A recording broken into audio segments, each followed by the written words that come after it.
TSA가 항공기를 이용하는 승객들의 정보를 ICE와 비공식적으로 공유해온 사실이 드러났습니다. 최근 공항에서 체포된 대다수의 이민자 사례도 이와 무관하지 않은 것으로 보입니다. USCIS가 시민권과 영주권 신청 재발급 등에 사용되는 사진을 반드시 새로 촬영해야 하며 지원센터 또는 지정된 기관에서 촬영된 사진만 허용한다고 밝혔습니다. 접수 또는 갱신 때마다 새 사진과 생체 정보가 요구된다는 설명입니다. 정부가 이스타로 입국하는 외국인에게 5년치 SNS 정보 제출을 의무화하면서 여행업계가 공개 우려를 표명했습니다. 미국 방문을 움츠러들게 해 경제에 부정적인 영향을 미칠 수 있다고 염려했습니다. 캘리포니아주에서 신년 전야에 폭탄 테러를 모의한 4명이 체포됐습니다. TILF 소속으로 사제 폭탄을 이용한 테러를 주동한 혐의입니다. 뉴저지 한인회장 선관위가 제32대 뉴저지 한인회장에 단독 입후보한 송미숙 후보의 당선을 확정했습니다. 송 당선인은 지난 2년간 많은 준비를 했다며 명품 한인회를 만들도록 노력하겠다고 밝혔습니다. 이상은 오늘의 주요 뉴스입니다. 시청자 여러분 안녕하십니까? KBN 뉴스입니다. TSA가 항공기를 이용하는 승객들의 정보를 ICE와 비공식적으로 공유를 해온 사실이 드러났습니다. 최근 공항에서 체포된 대다수의 이민자 사례도 이와 무관하지 않은 것으로 보이는데요. 일상적인 이동 과정에서도 감시가 이어지면서 이민자 커뮤니티의 불안감이 커지고 있습니다. NYT에 따르면 TSA는 일주일에 수차례 공항을 이용하는 승객 명단을 정기적으로 ICE에 제공한 것으로 전해졌습니다. 이민 당국은 이를 추방 대상자 데이터베이스와 대조해 활용해왔습니다. 이와 같은 TSA와 ICE의 협력으로 실제 얼마나 많은 사람이 체포됐는지는 불분명하지만 NYT는 지난달 20일 보스턴 로건 공항에서 체포된 대학생의 경우 정보 공유가 영향을 미친 것으로 보인다고 보도했습니다. 공항 보안을 담당하는 TSA와 이민 당국 간의 협력은 역사적으로 없었던 일이라고 NYT는 전했습니다. 트럼프 행정부가 사상 최대 규모의 강제 추방 캠페인을 시행하면서 연방기관 간 협력이 시작됐다는 설명입니다. 특히 해당 프로그램은 공개적으로 알려진 바 없으며 승객들 역시 자신의 항공편 정보가 이민 단속에 활용될 수 있다는 사실을 통지받지 못했습니다. 이민 옹호 단체들은 이와 같은 시도가 의견 수렴도 없이 진행됐고 일상적인 항공 여행을 사실상 추방 수단으로 전락시킨다고 비판했습니다.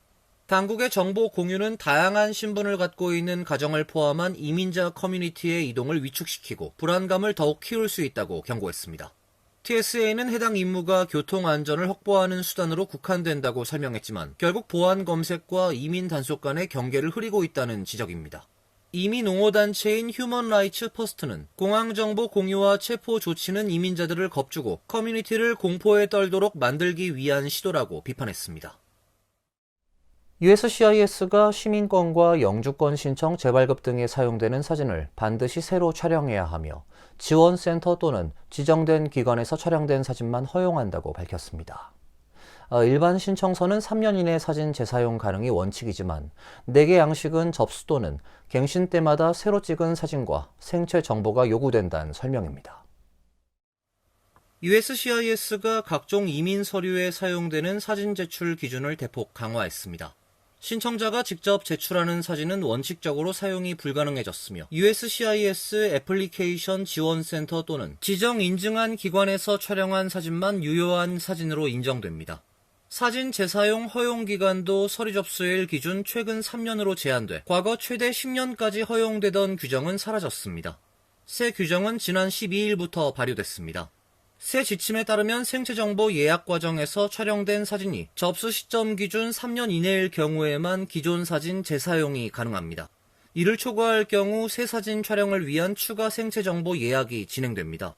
또 사진이 3년 이내이더라도 심사 과정에서 신원 확인이 필요하다고 판단될 경우 재량권에 따라 추가 생체정보 통지서를 발송해 새 사진 제출을 요구할 수 있다고 밝혔습니다. 특히 자가 제출 사진 불가가 이번 조치의 핵심입니다. USCIS는 앞으로 직접 촬영한 사진은 사용하거나 재사용하지 않는다고 명시했습니다. 이에 따라 서류에 동봉해 제출하는 개인 촬영 사진은 인정되지 않으며 이민 당국이 관리하는 공식 절차를 통해 수집된 신원 사진만 영주권과 취업 허가증 등 보안 문서 제작에 사용됩니다. USCIS에 따르면 시민권 신청, 시민권 증명서 신청, 영주권 카드 재발급, 영주권 신청 등 4개의 양식은 새 사진과 생체 정보 제출이 필수입니다. 정부가 이스타 제도로 입국하는 수백만 외국인에게 5년치 SNS 정보 제출을 의무화하면서 여행업계가 공개 우려를 표명했습니다. 외국인들의 미국 방문을 움츠러들게 해 경제에 부정적인 영향을 미칠 수 있다고 염려했습니다. 미국 여행협회는 어제 성명을 내고 비자 면제 프로그램을 이용해 미국에 들어오는 여행객들의 SNS 이력을 확보하려 한다는 CBP의 최근 발표를 깊이 우려한다고 밝혔습니다. 여행업계는 이번 조치로 인한 외국인 방문객 감소가 경제에 부정적인 영향을 미칠 수 있다고 염려했습니다. 여행협회는 우리가 이 정책에 대해 실수를 한다면 수백만 명의 여행자는 그들의 사업과 수십억 달러의 소비를 다른 곳으로 옮겨갈 것이고 이는 미국을 더 약하게 만들 뿐이라고 지적했습니다. 또 의문의 여지가 없는 한 가지는 이 정책이 미국으로의 여행을 움츠러들게 만드는 냉각 효과를 발휘할 수 있다는 것이라고 덧붙였습니다. 한국과 유럽 주요국들을 포함한 42개국을 대상으로 한 이스타 제도에 따라 미국과 비자 면제 협정을 체결한 국가의 국민은 비자를 따로 받지 않아도 출장, 관광, 경유 목적으로 미국을 최대 90일 방문할 수 있습니다. 그러나 내년 2월 8일부터 발효되는 심사 강화 방안에 따라 앞으로는 5년치 SNS 기록은 물론 지난 10년간 사용한 이메일 계정과 이름, 생일, 주소 등의 정보 제출이 의무화됩니다. 가족들의 고향도 적어내야 합니다. 정부에 잇따른 외국인 입국 심사 강화 조치는 내년 북중미 월드컵 개최와 맞물려 여행업계에 근심을 더한다고 로이터 통신은 전했습니다. 캘리포니아주에서 신년 전야에 폭탄 테러를 모의한 4명이 체포됐습니다. TILF 소속으로 사제 폭탄을 이용한 테러를 주동한 혐의입니다. 펜 본디 법무부 장관은 자신의 X 계정에 FBI와 합동으로 수사와 추적 끝에 캘리포니아주 중심부에서 일어날 수도 있던 참혹한 대형 테러를 막아낼 수 있었다고 밝혔습니다. 본디 장관의 발표에 따르면 체포된 사람들은 터틀 아일랜드 해방 전선 소속의 인원이며 이 단체는 극우, 친팔레스타인, 반정부, 반자본주의 단체입니다. 본디 장관은 이 단체가 캘리포니아에서 신년 전야 행사가 열리는 여러 곳을 목표로 일련의 폭탄 테러를 준비하고 실행하려 했으며 특히 IC의 차량과 요원들을 노린 테러를 모의했다고 밝혔습니다. FBI의 캐시 파텔 국장도 X에 올린 글에서 주말 동안 FBI가 로스앤젤레스 일대에 테러를 주동한 4명을 체포했다. 임박한, 믿을만한 테러 정보에 대응해서 즉각 이 계획을 파괴했다고 설명했습니다. 이들은 로스앤젤레스 지역 5곳에서 신년 전야 행사장을 사제 폭발물로 공격할 목적으로 준비하고 있던 과격한 폭력범죄 단원들이라고 밝혔습니다. FBI는 뉴올리언스에서도 LA 일당과 연계된 5번째 용의자를 체포했다고 밝혔습니다. 이 단체는 이곳에서도 별도의 테러를 준비 중이었다고 파텔 국장은 말했습니다. 연방정부와 지역경찰은 어제 용의자 4명의 신원과 나이 등을 공개하고 이들이 모두 LA 지역 출신이라고 밝혔습니다. 이들은 모두 미등록 폭발물 소지와 폭력 예비 음모 등 여러 죄목으로 기소할 예정입니다. 도널드 트럼프 대통령이 합성 마약 펜타닐을 대량 살상 무기로 지정했습니다. 트럼프 대통령은 어떤 폭탄도 이 물질을 초래하는 피해를 따라잡지 못한다고 강력한 처벌을 지시했습니다. 트럼프 대통령은 어제 워싱턴 DC 백악관 집무실에서 열린 미 멕시코 국경수비대 훈장 수여식에서 불법 펜타닐 및 그 핵심 전구체 화학 물질을 대량 살상 무기로 분류하는 행정명령에 서명을 했습니다.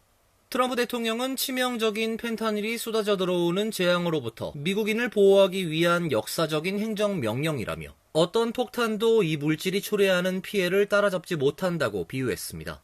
불법 펜타닐이 마약보다 화학 무기에 가깝다고 주장하며 펜 본디 법무장관에게 펜타닐 밀매에 관한 수사 및 기소를 즉시 추진하라고 지시했습니다. 마코 루비오 국무장관과 스콧 베선트 재무장관에겐 펜타닐 제조, 유통, 판매에 관여하거나 지원하는 자, 관련 자산 및 금융기관에 적절한 조처를 하도록 했습니다. 행정명령은 외국 테러 조직 및 카르텔은 펜타닐 생산 및 판매를 운영 자금원으로 삼고 있으며 이를 통해 전 세계적 암살, 테러 행위, 반란 활동을 하고 있다며 미국 안보와 안녕을 훼손할 수 있는 행위라고 명시했습니다. 로드아일랜드주 프로비던스의 브라운대에서 벌어진 총격 사건 유력 용의자로 체포됐던 20대 남성이 증거 불충분으로 석방됐습니다. 경찰은 용의자가 찍힌 추가 영상 등 단서 확보에 주력하고 있습니다. 피터 네론하 로드아일랜드주 법무장관은 어제 총격 용의자가 아직 밖에 있다며 용의자 석방 사실을 밝혔습니다.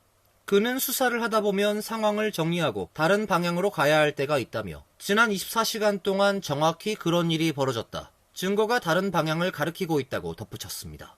경찰은 14일 오전 프로비던스에서 약 20마일 떨어진 호텔에서 총격 용의자 24세 남성의 신병을 확보했다고 밝혔는데 하루 만에 번복하고 석방한 것입니다. 자세한 경위를 설명하진 않았습니다. 경찰은 총격 현장 CCTV 영상에 짧게 잡힌 용의자 모습을 토대로 수사를 재개했으나 아직 추가 영상이나 유의미한 단서를 확보하진 못한 것으로 보입니다. 브라운대가 모든 수업과 시험을 취소한 가운데 로드아일랜드대, 로드아일랜드 커뮤니티 칼리지, 브라이언트대 등 로드아일랜드 주 내 주요 대학은 예정됐던 기말고사를 온라인 시험으로 전환하는 등 긴급 조치에 나섰습니다.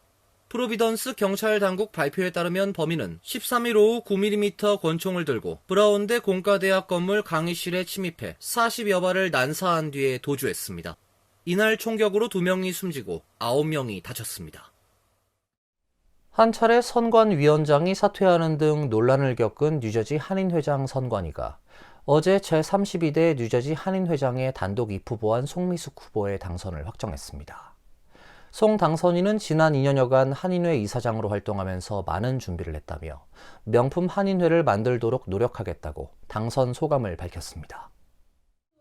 제32대 뉴저지 한인회장에 송미숙 전 한인회 이사장이 당선됐습니다. 어제 한인회 선관위는 송미숙 후보자에게 당선증을 전달하고 32대 한인회장 당선을 확정했습니다. 임재빈 선관위원장은 당선증 교부에 앞서 지난주 후보자 등록을 마감하고 선관위원들이 단독 후보로 입후보한 송미숙 후보의 서류를 검토한 결과 문제가 없었다며 당초 일정보다 앞당겨 당선을 발표하게 됐다고 밝혔습니다. 단독 후보로 나오는 바람에 저희 일정이 좀 빨라졌어요. 그래가지고 11일 날 접수를 받고 12일 날 저희들이 선관위원들이 밤 11시 반까지 제출한 서류를 전부 다 일일이 하나하나 다 검수를 했습니다. 이번 뉴저지 한인회장 선거는 당초 구성된 선관위 활동에 대한 논란으로 앞서 임명된 선관위원장이 사퇴하고 선관위원들도 재구성하는 등 우여곡절을 겪었습니다. 송미숙 당선인은 지지해준 후원자들에게 감사한다며 뉴저지 한인회가 명품 한인회가 되도록 노력하겠다고 당선 소감을 밝혔습니다. 이 자리에 서기까지 어렵고 힘든 고난의 기간이었습니다. 진짜 이 자리에 책임이 막중하기 때문에 그런 고난이 따랐던 거라고 저는 생각합니다. 2년 동안 여러분과 더불어 명품 한인회가 될 수 있도록 열심히 노력하겠습니다. 여러분의 도움이 필요합니다. 감사합니다. 송 당선인은 한인회 간 건립과 지역 한인 단체들과의 화합, 그리고 장학사업, 문화사업 등을 확대할 계획입니다. 또 어려운 한인들을 위한 지원 방안도 모색하겠다고 밝혔습니다. 송 당선인은 빠른 시간 내 인수위를 구성하고 본격적인 회장 인수 작업에 들어갈 예정입니다. 제32대 뉴저지 한인회장의 임기는 내년 1월 1일부터 시작되며 앞으로 2년간 한인회를 이끌게 됩니다. 올해 초 급락했던 은퇴계좌 잔액이 주식시장의 반등에 힘입어 3분기 들어 사상 최고치를 다시 경신했습니다. 401k 플랜 제공업체인 피델리티 인베스트먼츠의 최신 자료에 따르면 3분기 평균 401k 잔액은 지난해 대비 9% 증가한 14만 4,400달러로 역대 최고치를 기록했습니다. 개인 은퇴 계좌 평균 잔액도 지난해 대비 7% 증가해 13만 7,902달러로 집계됐습니다. 피델리티 보고서에 따르면 로스 401k와 로스 IRA에 대한 관심이 특히 젊은 근로자들 사이에서 빠르게 증가하고 있습니다. 로스 401k는 내년부터 연간 24,500달러까지 납입할 수 있지만 일반 401k와 달리 세금을 먼저 내고 은퇴 후 인출 시 비과세인 것이 특징입니다.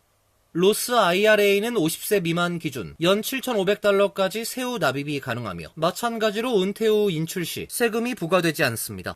계좌 잔액 증가에 따라 401k 100만 장자 계좌도 사상 최대치를 기록했습니다. 피델리티에 따르면 9월 30일 기준 100만 달러 이상을 보유한 401k 계좌는 65만 4천 개로 전분기 대비 10% 증가했습니다.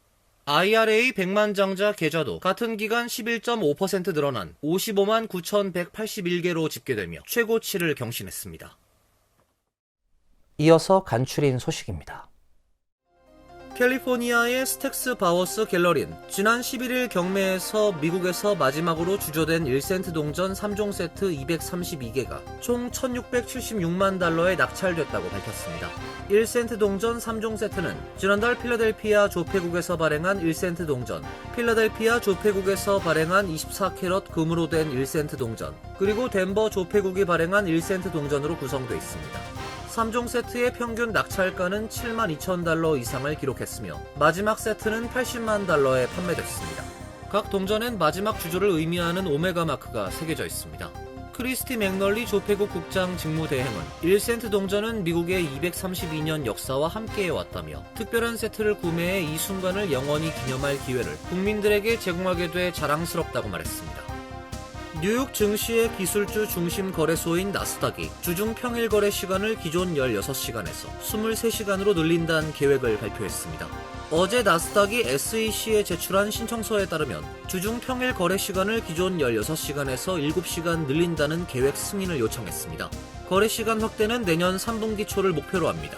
나스닥의 거래시간 연장이 증권거래위원회 승인을 받고 업계가 따라올 경우 뉴욕 증시는 평일 거의 24시간 거래가 가능해집니다.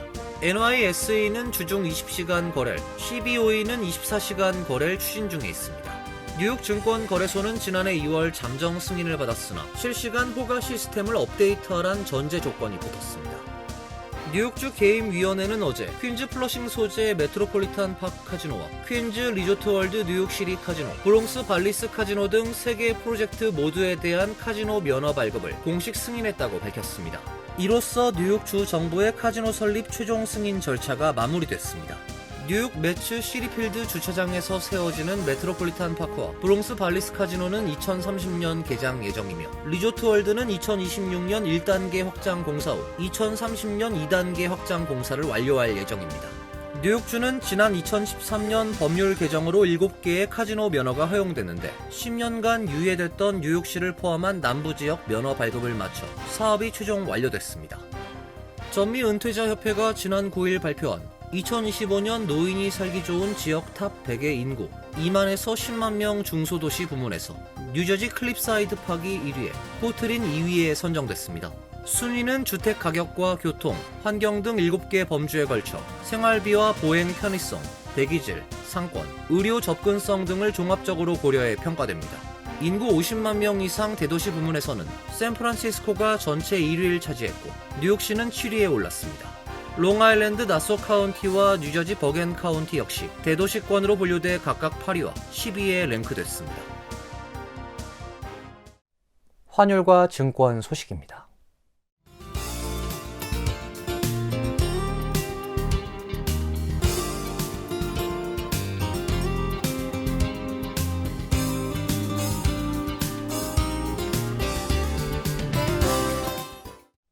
이어서 날씨입니다. 내일은 대체로 맑은 가운데 낮부터 추위가 풀리겠습니다. 낮 최고 기온 43도, 섭씨 6도, 밤 최저 기온 33도, 섭씨 1도로 예상됩니다. 목요일도 약간 구름이 끼는 대체로 맑은 날씨가 예상됩니다. 금요일은 오전에 비가 오고 오후엔 흐린 날씨가 예보돼 있습니다. 이상으로 KBN 뉴스를 마칩니다. KBN과 함께 즐거운 시간 되시길 바랍니다. 동부 최대 한인방송 KBN이 제작하는 KBN 뉴스는 웹사이트 mykbn.com 그리고 유튜브와 페이스북에서 다시 보실 수 있습니다. 좋아요, 구독, 알림 설정은 뉴스 제작에 큰 도움이 됩니다.